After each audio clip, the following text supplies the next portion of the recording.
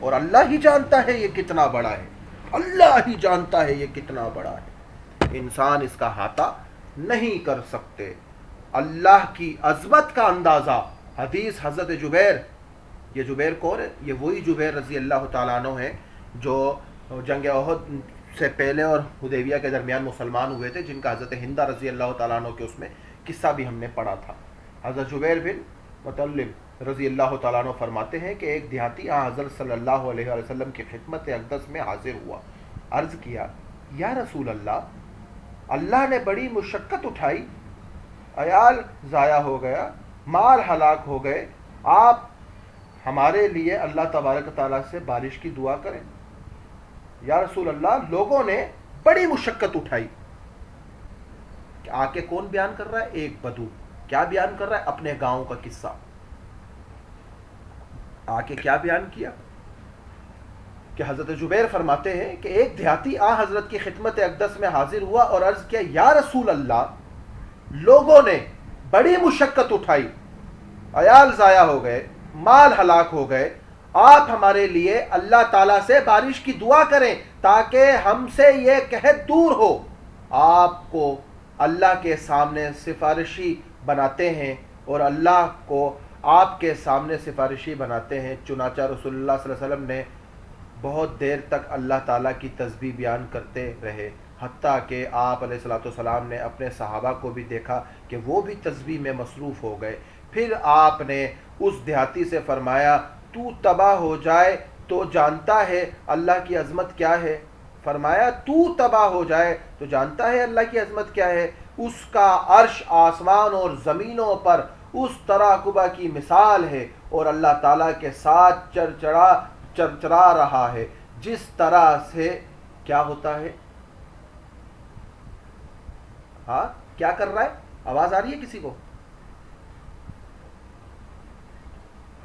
جوا جس طرح سے چرچرا رہا ہے، جس طرح سے جوا اپنے سوار سمیت چرچراتا ہے۔ یہ اللہ سبحانہ تعالیٰ کا عرش ہے۔ یہ ساری باتیں جو شروع میں بتانے کی صرف اس لیے بتائی جا رہی ہیں کہ آپ لوگوں کے ذہن میں یہ کانسیپٹ یہ ملحدین لوگ ڈالتے ہیں، یہ جو تھوڑا سا پڑھا لکھا طبقہ اپنے آپ کو لبرل بنا لیتا ہے، وہ آ کے کہتا ہے کہ اللہ کیا کر رہے ہیں؟ ہم بولیں گے اللہ عرش پہ بیٹھے ہیں، اللہ عرش کے ساتھ، جان کر کے وہ سوال جس سے انسان کے دماغ کی وصیت کو توڑا جائے، کیونکہ اللہ کے نبی نے تو اللہ کی ذات میں غور کرنے سے منع فرمایا۔ ہاں اللہ کی مخلوق میں غور و فکر کرو، اور اللہ کی بنائی ہوئی ہر ایک مخلوق ہے، چاہے اس کا عرش ہو، چاہے فرشتے ہو، چاہے کرسی ہو، جنت ہو، دوزخ ہو، زمین ہو، آسمان ہو، چاند ہو، چرند ہو، پرند ہو، کوئی درند ہو، کوئی چیز بھی ہو، اللہ کی مخلوق ہے۔ اللہ کی ذات میں غور نہ کرنا، اللہ کی مخلوق میں غور و فکر کرو، یہ ایمان کو تازہ کرے گی، یہ ایمان کو تمہارے بلند کر دے گی کہ ایمان ہے کیا، ایمان ہے کیا۔ عرش کو اللہ تعالیٰ نے اپنے ہاتھ سے پیدا کیا، یہ میں اکثر بیان کرتا ہوں، اللہ تعالیٰ نے عرش کو اپنے ہاتھ سے پیدا کیا۔ حضرت ابن عمر رضی اللہ تعالیٰ عنہ فرماتے ہیں اللہ تبارک تعالیٰ نے 4 چیزوں کو اپنے ہاتھ سے پیدا فرمایا۔ نمبر 1 حضرت آدم علیہ السلام، نمبر 2 عرش کو، نمبر 3 قلم کو، نمبر 4 جنت عدن کو، باقی تمام مخلوقات کے لیے فرمایا کن ہو جا، وہ ہو گئی۔ 4 چیزوں کو اپنے ہاتھ سے بنایا۔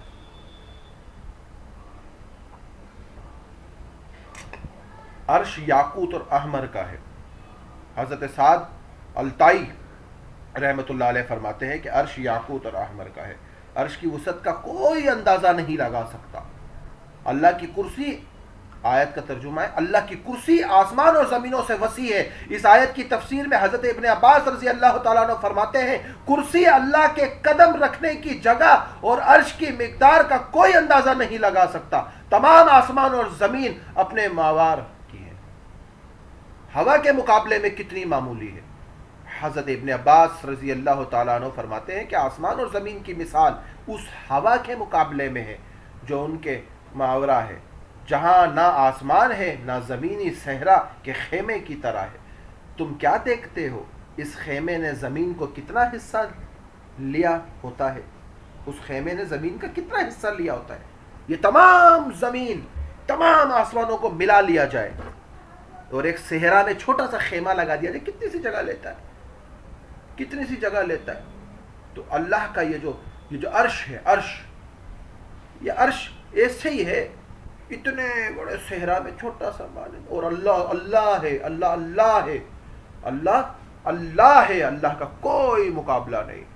مخلوقات کی ترتیب اور تخلیق، حضرت واحد رحمۃ اللہ علیہ فرماتے ہیں کہ اللہ کا عرش اس سے پہلے پانی پر موجود تھا۔ جب اللہ تعالیٰ نے ابھی آسمان اور زمین کو پیدا نہیں کیا تھا، پھر جب اللہ نے آسمان اور زمین کے پیدا کرنے کا ارادہ فرمایا تو مٹی میں تھوڑا سا پانی اٹھایا، پھر مٹی کو کھولا تو اس سے دھواں اٹھنے لگا۔ اللہ تعالیٰ نے اس کو 2 دن میں 7 آسمانوں میں بدل دیا، پھر پانی سے مٹی اٹھائی اور اس کو بیت اللہ شریف کی جگہ پر رکھا، پھر اس سے زمین کو پھیلا دیا۔ اللہ تعالیٰ نے مختلف قطوں کو بھی دونوں میں پیدا کیا، اور کیا آسمان کو بھی 2 دن میں پیدا کیا۔ اللہ تعالیٰ نے پیدا کیا، آسمانوں کو بھی 2 دن میں پیدا کیا، اور زمینوں کو بھی 2 دن میں پیدا کیا، باقی 7 دن تخلیق سے فارغ ہوئے۔ اور جنت الفردوس کے بارے میں جو اکثر ہم سنتے ہیں، مگر جنت الفردوس کے بارے میں اتنا ہی جانتے ہیں کہ سب سے اعلیٰ جنت ہے، اس میں کیا انعامات ہیں وہ نہیں جانتے، وہ بہت کم جانتے ہیں۔ عرش کے نیچے جنت الفردوس، حضرت ابو ہریرہ رضی اللہ تعالیٰ عنہ فرماتے ہیں، جس کا مفہوم ہے جناب رسول اللہ صلی اللہ علیہ وآلہ وسلم نے فرمایا، جنت کے 100 درجات ہیں، جس کو اللہ تعالیٰ نے اپنے راستے میں جہاد کرنے والوں کے لیے تیار کیا ہے۔ ان میں سے ہر درجوں کے درمیان کا فاصلہ آسمان اور زمین کے درمیانی فاصلے کے برابر ہے۔ جب تم اللہ تعالیٰ سے جنت کا سوال کرو تو اس سے جنت الفردوس کا سوال کیا کرو، کیونکہ وہ جنت کا وسط ہے، اس کے اوپر رحمان تبارک تعالیٰ کا عرش ہے، اسی سے جنت کی نہریں پھوٹتی ہیں۔ ہائے ہائے، جنت الفردوس ہے نا، فردوس، جنت الفردوس کی جو چھت ہے، چھت وہ اللہ کے عرش عظیم کی زمین ہے، جس پر اللہ کا عرش ہے، اسی کے نیچے سے نہریں نکلتی ہیں۔ عرش کتنا اونچا ہے، حضرت شعبی رحمۃ اللہ علیہ فرماتے ہیں کہ جناب نبی کریم صلی اللہ علیہ وسلم نے ارشاد فرمایا، عرش سرخ یاقوت کا ہے۔ فرشتوں میں سے ایک فرشتے نے عرش کی طرف نظر اٹھائی اور اس کی عظمت کی طرف دیکھنے لگا۔ اللہ نے اس کی طرف وحی فرمائی کہ میں نے تجھے ایسے 70,000 فرشتوں کی قوت عطا کرتا ہوں جس میں ہر فرشتے کے 70,000 پر ہو۔ اب تو عرش کی طرف اڑ، تو وہ فرشتہ اپنی اس قوت اور پروں کے ساتھ اڑتا رہا جب تک اللہ کو منظور ہوا، پھر وہ رک گیا اور دیکھا تو گویا کہ ابھی اڑا ہی نہ تھا، ابھی اڑا ہی نہ تھا۔ کیا ہوا؟ عرش کتنا اونچا ہے، کتنا اونچا ہے عرش، کتنا اونچا کہ عرش سرخ یاقوت کا ہے۔ فرشتوں میں سے ایک فرشتے نے عرش کی طرف نظر اٹھائی اور اس کی عظمت کی طرف دیکھنے لگا۔ اللہ تعالیٰ نے اس کی طرف وحی فرمائی کہ میں نے تجھے ایسے 70,000 فرشتوں کی قوت عطا کرتا ہوں جن میں کہ ہر فرشتے کے 70,000 پر ہوں۔ اب تو عرش کی طرف اڑنا شروع کر، اڑ اپنی پوری طاقت سے، قوت سے، اپنی جرت سے اڑ، میں نے تجھے یہ غلبہ دیا اڑنے کا، اور 70,000 فرشتوں کی طاقت دی، اڑ، اور اڑنا شروع کیا، اڑتا رہا، اللہ کو منظور ہوا وہ اڑتا رہے۔ جب وہ رک گیا تو گویا اس فرشتے نے دیکھا تو ایسا لگا کہ ابھی تو اڑنا شروع ہی نہیں ہوا ہے، ابھی تو 19-20 بھی نہیں ہوا ہے۔ اور عرش اتنا اونچا، عرش کی 1000 زبانیں حضرت حسین بن حماد اپنے والد سے نقل کرتے ہیں۔ اللہ تعالیٰ نے عرش کو زمرد احمر سے نور سے پیدا کیا، اس کی 1000 زبانیں ہیں، اور زمین میں 1000 امتیں پیدا کی۔ ہر امت مخلوق عرش کی زبان کے متعلق اپنی زبان سے اللہ کی تسبیح ادا کرتی ہے، اللہ کی تسبیح ادا کرتی ہے۔ اب یہاں تک تو تقریباً پورا ہو گیا ہے، آگے جو شروع ہوگا انشاءاللہ وہ اللہ تبارک تعالیٰ کے حجاب پردے، جو اللہ اور فرشتوں کے درمیان جو پردے ہیں وہ پھر انشاءاللہ زندگی رہی تو کل کر لیں گے. اب ایک سبجیکٹ رہ گیا ہے، ایک حدیث پہ مشتمل ہے، لوح محفوظ. کہو تو اس کو آج مکمل کر دیتے ہیں. ایک حدیث ہے.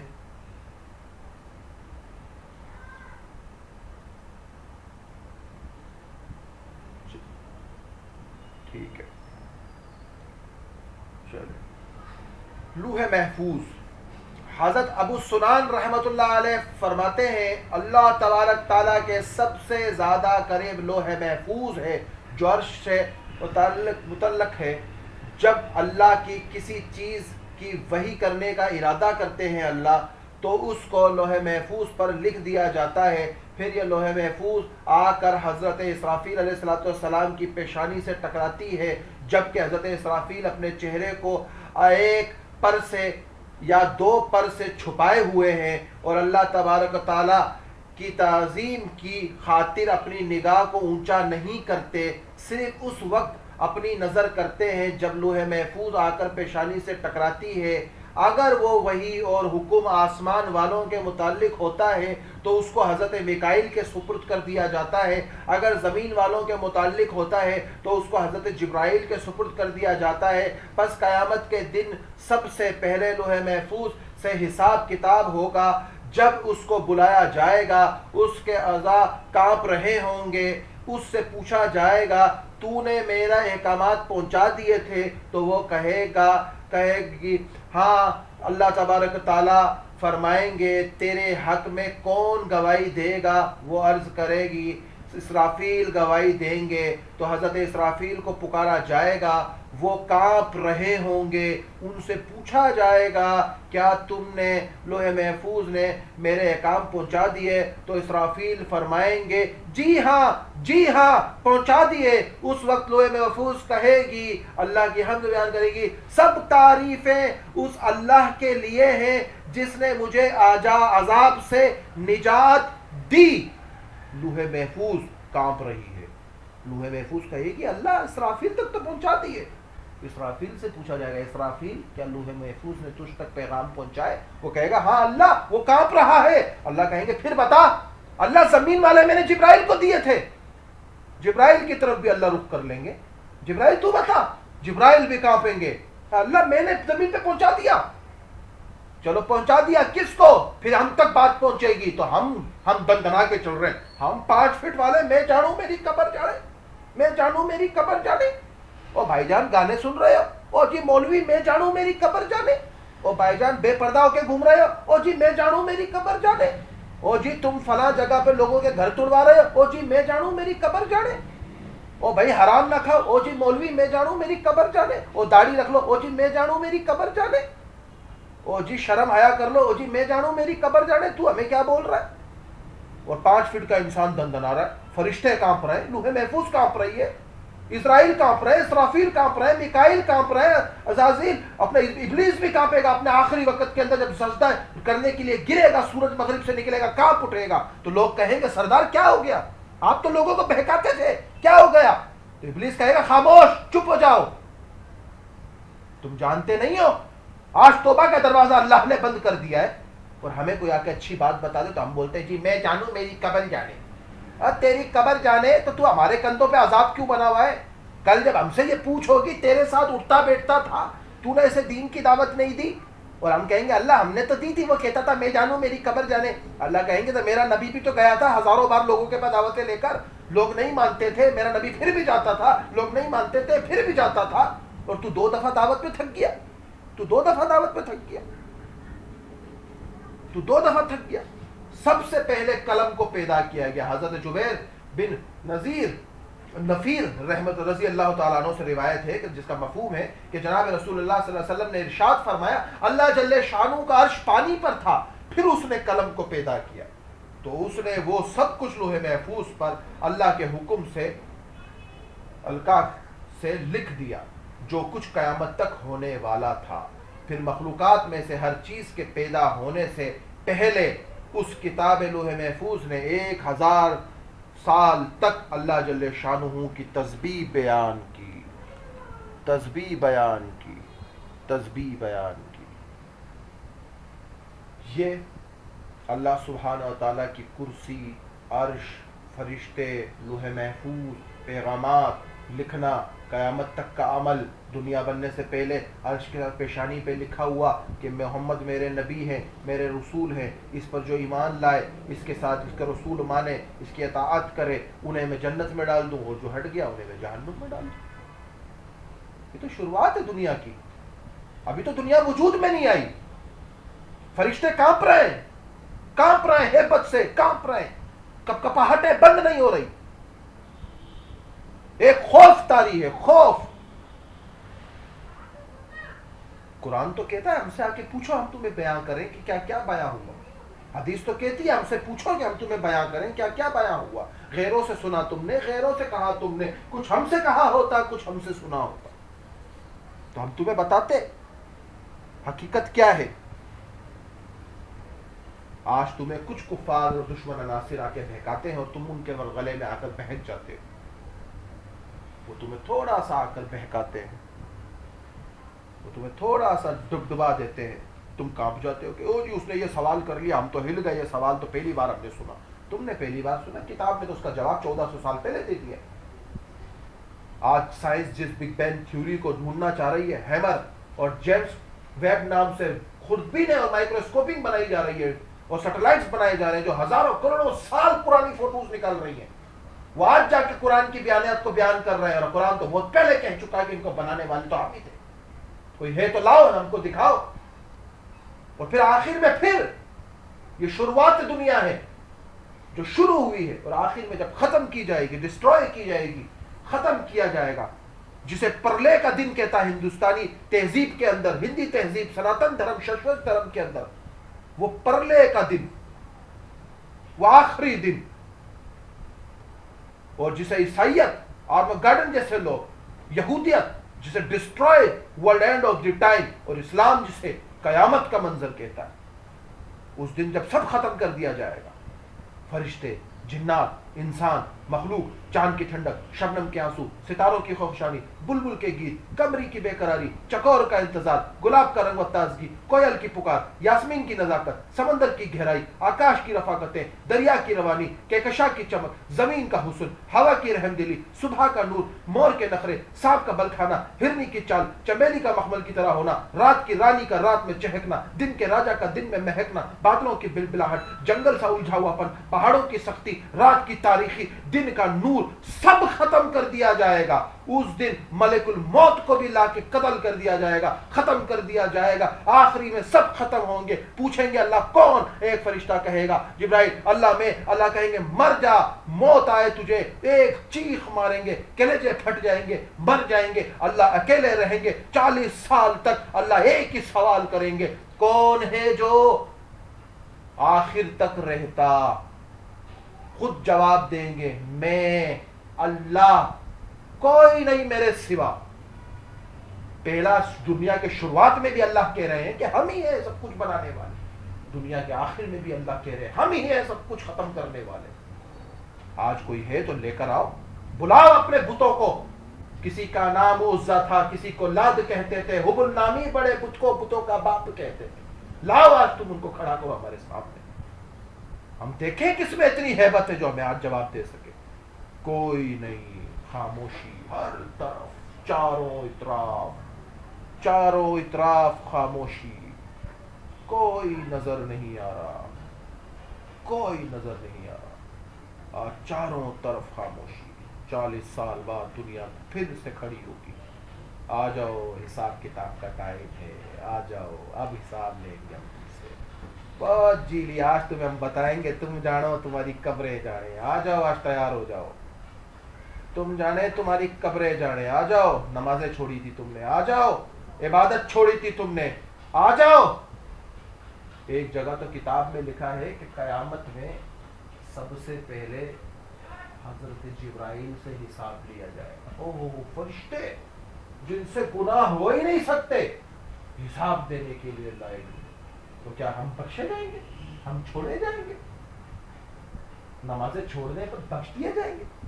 شیطان مردود نے ایک سجدہ نہیں کیا تھا تو مردود ہو گیا، اور وہ بھی آدم کو۔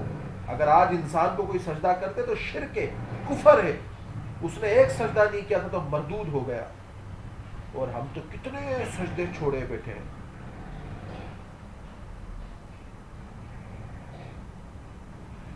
بس ختم کرتے ہیں بات کو.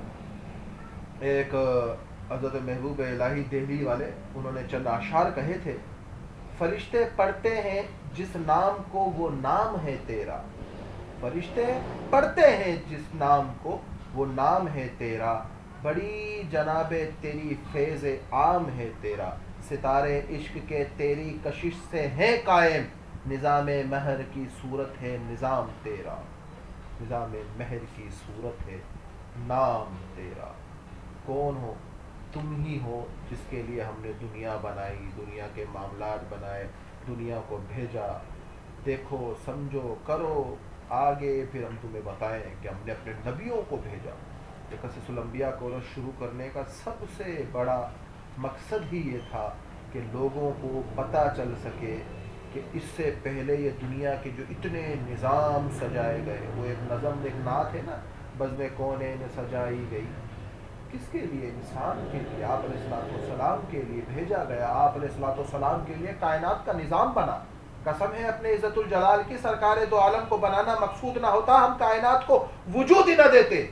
اور وہ سرکار دو عالم ہمارے پاس آئے، ہم تک دعوت پہنچائی. اب نمازیں نہیں پڑھنی، اب عبادت نہیں کرنی، اب کلمہ، نماز، روزہ، زکوٰۃ، حج ادا نہیں کرنے، احکام الہی ادا نہیں کرنے، حقوق اللہ ادا نہیں کرنے، حقوق العباد ادا نہیں کرنے، مسلمانوں کے فرائض ادا نہیں کرنے، مسلمانوں پہ مسلمانوں کے حق ادا نہیں کرنے، اپنی شادیوں کو سنت سے ہٹ کے کرتے رہیں گے، ہر چیز کرتے رہے. تو اللہ کہیں گے جس لاڈلے کے لیے سب کچھ بنایا، اس لاڈلے کو تو تمہارے لیے بھیج دیا، اور تم نے اس لاڈلے کا بھی خیال نہ کیا کہ میرا محبوب تھا. وہ اعجاز ہے یہ کس کا؟ یہ گردش زمانہ ٹوٹا ہے ایشیا پہ، سحر فرنگانہ تعمیر آشیاں سے میں نے یہ راز پایا، اہل نوا کے حق میں بجلی ہے آشیانہ، یا بندگی خدائی یا بندگی گدائی، یا بندہ خدا بن یا بندہ زمانہ، غافل نہ ہو خودی سے کر اپنی پاسبانی، شاید کسی حرم کا تو بھی ہے آستانہ، اے لا الہ کے وارث باقی نہیں ہے تجھ میں، گفتار دل رانا کردار کا حیرانہ، تیری نگاہ سے دل سینوں میں کانپتے تھے، کھو گیا ہے تیرا جذبات کلندرانہ. راز حرم سے شاید اقبال باخبر ہے، راز حرم سے شاید اقبال باخبر ہے اس کی گفتگو کا انداز مہربانہ، ہے اس کی گفتگو کا انداز مہربانہ. ہم تو حرم کے لوگ تھے، ہمارے سے تو اللہ نے کائنات میں کام لینا تھا، اور ہم یہ آگے بھٹک گئے. جو کچھ کہا اللہ سبحانہ تعالیٰ عمل کی توفیق عطا فرمائے. اور کلاس ختم ہونے کے بعد تمام ممبران سے گزارش ہے کہ ہمارے اپنے سب کے حق میں دعا کریں. کچھ بولنے میں آگے پیچھے الفاظوں میں کچھ غلطی ہوئی ہے تو ہماری بھی اصلاح فرمائے اور اپنی بھی اطلاع فرمائے. اور انشاءاللہ کلاس ختم ہونے کے بعد کم سے کم ایک تسبیح استغفار کی پڑھیں. تو جس اچھے کام کے آخر میں استغفار ہوتی ہے تو اللہ سبحانہ وتعالیٰ اس میں کمی پیشی کوتاہیاں جو ہوتی ہیں وہ اللہ پاک ساری معاف فرما دیتے ہیں. اور مفتی ملک عبدالحق صاحب کے لیے بھی دعا کریں. اکیڈمی کی تمام معلومات ایڈمن عہدیداران کے سب کے حق میں قبول کریں، اور اکیڈمی سے لوگوں کو زیادہ سے زیادہ منسلک کرائیں. اور جس طرح سے ایک یتیم بچی کے لیے آصف کی شادی کے لیے معاملہ ہے، اور ان قریب اس کی شادی تقریباً 11، 12، 15 کو تقریباً شادی ہے، ان کے پاس کچھ اسباب نہیں ہے، تو اس پہ کوئی بھی پارٹیسپیٹ کرنا چاہے گا 100، 200، 500، 1000 بھائی جی میں جوسر دے سکتی ہوں، میں ڈنر سیٹ دے سکتی ہوں، یہ وہ، تو وہ مجھ سے رابطہ کر لیں یا استاد جی سے رابطہ کر لیں. وہ آئیں انشاءاللہ اللہ کی رضا کے لیے کام دیں.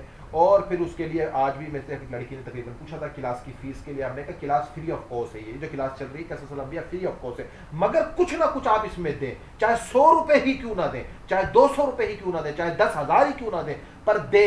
جب جان مال وقت لگتا ہے تو قدر ہوتی ہے. اس 100، 200، 500، 1000 سے کوئی کم نہیں ہوگا. جس کی 100 روپے کی حیثیت ہے وہ 100 دے، جس کی 50 کی ہے 50 دے، جس کی 100، 200، 500، 1000 ہے وہ دے. اور جو نہیں بھی دے سکتا وہ بھی آ کے مجھے بتائے، کوئی بات نہیں، پھر اف کورس بھی پڑھے، کوئی مسئلہ نہیں، مگر کچھ نہ کچھ اس میں دیں حصہ کلاس کے لیے. اس کے لیے مریم عبدالاحد پھر وہ بھیج دے گی اپنا کیا ترتیب ہے فیس دینے کی، کیا ہے، کس نیت سے دی جائے، چاہے وہ 50 ہی روپے ہوں، اس میں کوئی شرم نہیں ہے. آپ کے 50 روپے بھی 50 اربوں کے برابر ہیں، کیونکہ آپ جس نیت سے دے رہے ہو اللہ اس نیت کو جانتا ہے، پیسوں کو نہیں جانتا. یہ پیسے تو آج ہے، کل اگر اس کرنسی کو کوئی چینج کر دے اس کی کیا حیثیت. یہ تو اللہ کے یہاں نیت ہے. انما مال بالنیات، اعمال کا دار المدار نیت پر، اور مومن کی نیت اس کے اعمال سے بڑھ کر ہے.